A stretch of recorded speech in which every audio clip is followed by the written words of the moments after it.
നഫ്സിനോട് കൂടി ഞാൻ പറയാണ്, നമ്മളെ മറ്റുള്ളവരെ ചീത്ത പറയുന്നില്ല, നമ്മളെ മറ്റുള്ളവരെ കുറ്റം പറയുന്നില്ല, നമ്മൾ ഒന്നിലേക്കും പോകുന്നില്ല. ശരിയാണ് ഉസ്താദേ, ഞാൻ അങ്ങനെ ആരെയും കുറ്റം പറയാറില്ല, ഞാൻ ആരെയും ചീത്ത പറയാറില്ല. എന്റെ വീട്ടിലിരുന്നു കൊണ്ട് മറ്റുള്ളവരെ മനസ്സ് വേദനിപ്പിക്കുന്ന ഒരു വാക്ക് പോലും ഞാൻ പറയാറില്ല. അതെല്ലാം ശരി തന്നെയാണ്.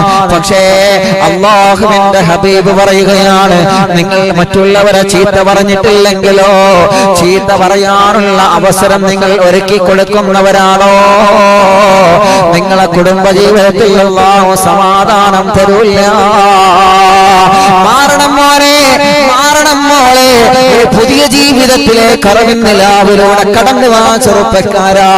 ഒരു സമാധാനമുള്ള കുടുംബം വേണ്ടേ, ഒരു സന്തോഷമുള്ള കുടുംബം വേണ്ടേ, ഒരു ബറക്കത്തുള്ള കുടുംബം വേണ്ടേ, ഒരു സൗഹൃദമുള്ള കുടുംബം വേണ്ടേ. മറ്റുള്ളവരെ കുറ്റം പറയാനുള്ള അവസരം ഒരുക്കി കൊടുക്കരുത്. പ്രത്യേകിച്ച് വീട്ടിൽ കല്യാണങ്ങൾ വരുമ്പോ, സൽക്കാരങ്ങൾ വരുമ്പോ, പാർട്ടികൾ വരുമ്പോ, വിരുന്നുകാര് വരുമ്പോ മറ്റുള്ളവരെ ചീത്ത പറയാനുള്ള അവസരം നിങ്ങളായിട്ട് വീട്ടിൽ ഒരുക്കി കൊടുക്കരുതെന്ന് നബിയുനാ നബി മുഹമ്മദ് മുസ്തഫ സല്ലല്ലാഹു അലൈഹി വസല്ലം തങ്ങൾ പറയാണ്, നമ്മള് ആരെയും ചീത്ത പറയുന്നില്ല, സംഗതി ശരിയാണ്. അള്ളാഹുവിന്റെ ഹബീബിനോട് സ്വഹാബി പറഞ്ഞത്, നബിയെ എന്റെ ഭാര്യ 100% ശരിയാണ്, അപ്പോൾ ആരെയും ചീത്ത പറയുന്നില്ല. പിന്നെ എങ്ങനെയാണ് റസൂലെ കുടുംബത്തിലെ ജീവിതത്തിലെ സന്തോഷം നഷ്ടപ്പെടുന്നത്? അള്ളാഹുവിന്റെ ഹബീബ് പറഞ്ഞു, എന്ത് പറഞ്ഞിട്ടും കാര്യമില്ല, ഭാര്യന്റെ സ്വഭാവം കൊണ്ട് തന്നെ. ഏതാണ് ആ സ്വഭാവം? സംഗതി നിങ്ങൾ പറഞ്ഞതുപോലെ 100%. പക്ഷെ മറ്റുള്ളവരെ ചീത്ത പറയുമ്പോ അതിനിങ്ങനെ യെസ് വെച്ച് കൊടുക്കും. അല്ലാഹുവേ, ആ സ്വഭാവം മാറ്റണം. മറ്റുള്ളവരെ കുറ്റം പറയുമ്പോ ഓൻ അങ്ങനെയാ, ആ അടി അതങ്ങനെ തന്നെയാണ്, അവളങ്ങനെ തന്നെയാണ്, അങ്ങനെ യെസ് ഇട്ട് കൊടുക്കുക. ചില ആളുകളുണ്ട്, പണ്ട് മറ്റോ പറഞ്ഞാൽ അത് ഇജ്ജ് പറഞ്ഞതാ ശരി, അതോ പറഞ്ഞതാ ശരി അല്ലേ, അങ്ങനെ യെസ് ഇട്ട് കൊടുക്കുന്ന സ്വഭാവമുള്ള ആളുകളുണ്ട്. പാടില്ലാതെ അത് ഇജ്ജ് പറഞ്ഞത് ശരിയാട്ടോ, മൂപ്പരടുത്ത് അങ്ങനത്തെ പ്രശ്നങ്ങളൊക്കെ ഉണ്ട് കേട്ടോ. അങ്ങനെ പറഞ്ഞിട്ട് അങ്ങനെ പറയുന്ന ആളുകൾക്ക് യെസ് വെച്ച് കൊടുക്കുന്നവരാരാ? അവരെ കുറിച്ചിട്ട് മുത്ത് റസൂലുള്ള പറയാം, അത് മതി.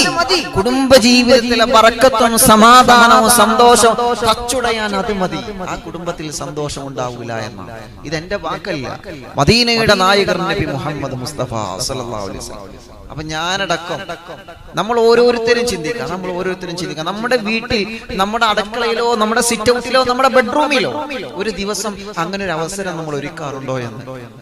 അയൽപക്കത്തുള്ള റംലാത്തെ വരുമ്പോ, അല്ലെങ്കിൽ പാത്തുമ്മത്താത്ത് വരുമ്പോ, മാഷാ അല്ലാഹ്, നമ്മൾ ആരും കുറ്റം പറയാനും പോയില്ല, നമ്മൾ ആരും കുറ്റം പറയില്ല.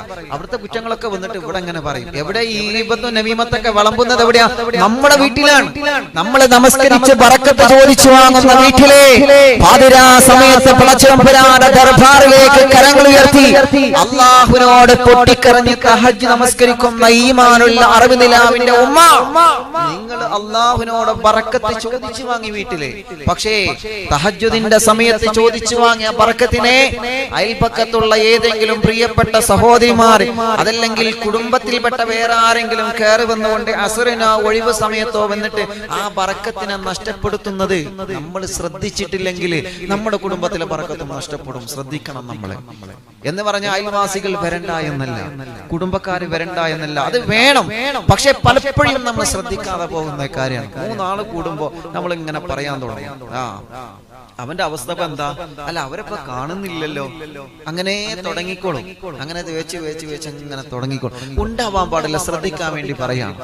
അവസ്ഥ അതെ, അത് ഉള്ളതല്ലേ പറയുന്നത്, ഉള്ളത് പറയുന്നോണ്ട് തെറ്റുണ്ടോ? നബി സല്ലല്ലാഹു അലൈഹി വസല്ലമ തങ്ങൾ പറഞ്ഞത് ഉള്ളത് പറഞ്ഞാലും തെറ്റാണ്, അത് പറയലും തെറ്റാണ്, കേൾക്കലും തെറ്റാണ്. നബി മുഹമ്മദ് മുസ്തഫ സല്ലല്ലാഹു അലൈഹി വസല്ലമ തങ്ങൾ പറയുകയാണ്, അറിവിന്നിലാവ് കേൾക്കുന്ന മൊത്തം മുഅ്മിനീങ്ങളെ, ഒരാളെയും ഞാൻ കുറ്റപ്പെടുത്തുകയില്ല, ഒരാളെയും ഞാൻ കുറ്റപ്പെടുത്തി സംസാരിക്കുകയല്ല. ഉസ്താദ് ഞങ്ങളെ മാത്രം എന്താ ഇങ്ങനെ പറയുന്നേ എന്ന് തെറ്റിദ്ധരിക്കല്ലേ. നബി സല്ലല്ലാഹു അലൈഹി വസല്ലമ തങ്ങൾ പറഞ്ഞ ഉപദേശമാണ് എന്റെ പ്രിയപ്പെട്ടവർക്ക് ഞാൻ പറഞ്ഞു തരുന്നത്. ആരംഭ റസൂൽ സല്ലല്ലാഹു അലൈഹി വസല്ലമ തങ്ങൾ പറയുകയാണ്, അൻതഹ്ഫള അനിൽ ഗൈബാ, ഗൈബത്ത് കേൾക്കുന്നതിനെ കുറിച്ച് നിങ്ങൾ ശ്രദ്ധിക്കണേ. ഗൈബത്ത് കേൾക്കാനുള്ള അവസരമുള്ള വീടായി നിങ്ങൾ വീട് മാറരുത്. ഗൈബത്ത് പറയാനും ഗൈബത്ത് കേൾക്കാനുമുള്ള അവസരമുള്ള വീടായിട്ട് നമ്മുടെ വീട് മാറരുത് എന്നാണ്. കുടുംബത്തിൽ സമാധാനം ആഗ്രഹിക്കുന്ന ചെറുപ്പക്കാരാ, കുടുംബത്തിൽ സമാധാനം ആഗ്രഹിക്കുന്ന ഈമാനുള്ള പെങ്ങളെ, കുടുംബജീവിതത്തിൽ സന്തോഷവും സമാധാനം ആഗ്രഹിക്കുന്ന പ്രിയപ്പെട്ട ചെറുപ്പക്കാരാ, അല്ലാഹുവിന്റെ പ്രവാചകർ സല്ലല്ലാഹു അലൈഹി വസല്ലമ തങ്ങൾ പറയുകയാണ്, ഒരിക്കലും നിങ്ങൾ ഗീബത്ത് പറയുന്നവരിൽ പെട്ടിട്ടില്ലെങ്കിലും ഗീബത്ത് കേൾക്കുന്ന പട്ടികയിലും നിങ്ങൾ പെടാൻ പാടില്ല സ്വഹാബാ. മറ്റുള്ളവരെ ചീത്ത പറയാനും പാടില്ല, അത് ചീത്ത പറയുന്നത് കേൾക്കാനും പാടില്ല സ്വഹാബാ. നബി മുഹമ്മദ് മുസ്തഫ ഗൗരവത്തോടെ ശ്രദ്ധിക്കേണ്ട വിഷയമല്ലേ, ഗൗരവത്തോടെ ശ്രദ്ധിക്കേണ്ട വിഷയമല്ലേ. ആരംഭ റസൂൽ സല്ലല്ലാഹു അലൈഹി വസല്ലമ തങ്ങൾ വീണ്ടും പറയട്ടെ, അൽ മുസ്ലിമു മൻ സലിമൽ മുസ്ലിമൂന മിൻ ലിസാനിഹി വയദിഹി. ഒരു മുസ്ലിം എന്ന് പറഞ്ഞാൽ ആരാണ്? ഒരു സത്യവിശ്വാസി എന്ന് പറഞ്ഞാൽ ആരാണ്? അവന്റെ കണ്ണിൽ നിന്ന് മറ്റുള്ളവൻ രക്ഷപ്പെടണോ, അവന്റെ നാവിൽ നിന്ന് മറ്റുള്ളവൻ രക്ഷപ്പെടണോ, അവന്റെ കയ്യിൽ നിന്ന് മറ്റുള്ളവൻ രക്ഷപ്പെടണോ, അവന്റെ മനസ്സുകൊണ്ട് പോലും മറ്റുള്ളവരെ വേദനിപ്പിക്കുന്ന ഒരു പ്രവൃത്തി പോലും നമ്മളിൽ വരാൻ പാടില്ല പ്രിയപ്പെട്ടവരെ. ഒരു മൗനാനുവാദം കൊണ്ട് മറ്റുള്ളവരെ വേദനിക്കല്ല, ഒരു നോട്ടം കൊണ്ട് പോലെ മറ്റുള്ളവരെ വേദനിക്കാൻ പാടില്ല. മൂന്ന് പേര് ഒരുമിച്ച് സംസാരിക്കുന്ന സദസ്സാണ്, രണ്ടുപേര് അങ്ങോട്ടും ഇങ്ങോട്ടും മനസ്സ് വേദനിപ്പിക്കുന്ന വാക്ക് പറയുമ്പോ ഒരാളെ കൂടെ മാത്രം കൂടിയിട്ട് മറ്റുള്ളവന്റെ മനസ്സ് വേദനിപ്പിക്കുന്ന രൂപത്തില് ഈ മൗനത്തോട് അവിടെ മിണ്ടാതിരുന്നാൽ പോലും അതുപോലെ പാപമാണെന്ന് പഠിപ്പിച്ച നബി മുഹമ്മദ് മുസ്തഫ സല്ലല്ലാഹു അലൈഹി വസല്ലമ തങ്ങൾ പറയുകയാണ്, ഒരു ഉദാഹരണം റസൂലുള്ള പറയുകയാണ്, മൂന്ന് പേര് കൂടിയിട്ട് ചില തർക്കമുണ്ടാവുകയാണ്, മൂന്ന് പേര് ഒരുമിച്ച് കൂടിയ സ്ഥലത്ത് രണ്ട് പേര് തർക്കമുണ്ടാവുകയാണ്. അതിൽ നിന്ന് നീ ഒരാളുടെ ഭാഗത്ത് മാത്രം നിന്നുകൊണ്ട് മറ്റുള്ളവനെ അടിക്കുന്നത് നോക്കി നിന്നാൽ, മറ്റുള്ളവനെ ചീത്ത പറയുന്നത് നോക്കി നിന്നാൽ, മറ്റുള്ളവനെ ജനങ്ങളെ ഇടയിൽ നിന്ന് പരിഹസിക്കുന്നത് നോക്കി നിന്നാൽ, അത് പാപമാണ് മോനെ, അത് പാപമാണ് മോളെ, അത് പാപമാണ് ചെറുപ്പക്കാരാ. മുത്താറ്റിൽ വിധങ്ങൾ ഉമ്മത്തിനെ പഠിപ്പിക്കുകയാണ്. അതുകൊണ്ട് കുടുംബത്തിന്റെ അകത്ത് ഗീബത്ത് പറയാനുള്ള അവസരം ഒരിക്കലില്ല.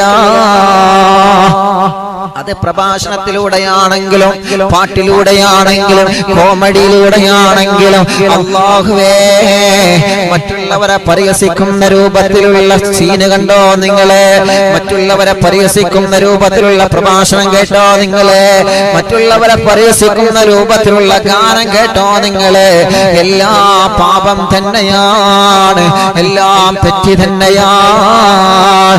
തഹജ്ജുദ് നമസ്കരിക്കുന്ന ഭവനത്തിന്റെ അകത്ത് ഇബ്ലീസിനെ കൊണ്ടുവരാൻ പാടില്ല. നമ്മള് ജമാഅത്തായി നമസ്കരിച്ചുകൊണ്ട് അല്ലാഹുവിനോട് ബറക്കത്ത് ചോദിച്ചു വാങ്ങുന്ന അറിയും നിലാവിലെ കുടുംബങ്ങളെ, ഉമ്മയും ബാപ്പയും മക്കളും മരുമക്കളൊക്കെ ഒരുമിച്ചിരുന്ന മൊബൈലിന്റെ ടാബ്ലറ്റിന്റെ ടിവിയുടെ ലാപ്ടോപ്പിന്റെ മുന്നിലുള്ള അല്ലാഹുവേ സദസ്സിലെ വെള്ളവും ഭക്ഷണവും അരിയും തേനും നൂറുമായി വെച്ചുകൊണ്ട് ബറക്കത്ത് ആഗ്രഹിച്ചുകൊണ്ട് ആമീൻ പറയുന്ന അറിവിൻ നിലാവിലെ കുടുംബങ്ങളെ മാറ്റി നിർത്തണം. നമ്മള് ഗീബത്ത് പറയുന്നവരെ കുടുംബത്തിൽ നിന്ന് മാറ്റി നിർത്തണം. നമ്മള് നിങ്ങളെ അയൽവാസി, നിങ്ങളെ കൂട്ടുകാരി, നിങ്ങളെ കൂട്ടുകാരൻ, നിങ്ങളെ പ്രിയപ്പെട്ട ചങ്ക് കൂട്ടുകാരനാണെങ്കിലും ശരി, നിങ്ങളെ വീട്ടിൽ മറ്റുള്ളവരെ ചീത്ത പറയുന്നുണ്ടോ, നിങ്ങളെ വീട്ടിൽ വന്ന മറ്റുള്ളവരെ കുറ്റം പറയുന്നുണ്ടോ,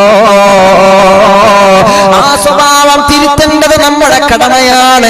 അത് പറയാ പാടിയ മോനെ എന്ന് പറയേണ്ടത് നമ്മുടെ കടമയാണ്. അങ്ങനെ തിരുത്തേണ്ടിടത്തെ തിരുത്തിയിട്ടില്ല എന്നുണ്ടെങ്കിൽ, പറയേണ്ടിടത്തെ പറഞ്ഞിട്ടില്ല എന്നുണ്ടെങ്കിൽ അവനെ പോലെ നിങ്ങളും കുറ്റവാളി തന്നെ, അവനെ പോലെ നിങ്ങളും കുറ്റവാളി തന്നെ. അത് കാരണം നഷ്ടപ്പെടുന്നത് കുടുംബത്തിന്റെ സന്തോഷമാ, അത് കാരണം നഷ്ടപ്പെടുന്നത് കുടുംബത്തിന്റെ സമാധാനമാ.